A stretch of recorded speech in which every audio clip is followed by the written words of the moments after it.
আলহামদুলিল্লাহ, আপনি ভালো আছেন? হ্যাঁ, কফি খাও। আই মিয়া, একটা কফি দাও, চিনি বেশি করে দিবা। বিয়া বাড়িতে এসে চিনি কি কম খামু? আপা এখানে এক্সট্রা কোনো দুধ চিনি বাড়া দেওয়ার সুযোগ নাই, যা আছে সব রেডিমেড। Readymade coffee.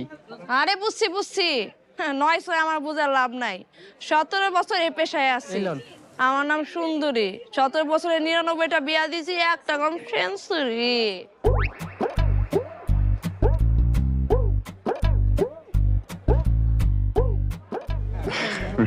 বিয়ে বাড়ি মানেই ঝামেলা, বুঝতে পারছেন না? মেয়ে আপনার? মেয়ে আমার ছেলে। জি জি জি।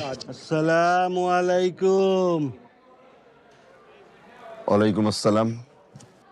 শেষ পর্যন্ত মেয়ে বিয়ে দিয়ে ফেললেন? হ্যাঁ, সরি, এক্সকিউজ মি। কি মানে, হ্যাঁ, কি কি কি সমস্যাটা কি বল, এবার বলেন। বিয়ে দিয়ে ফেললাম।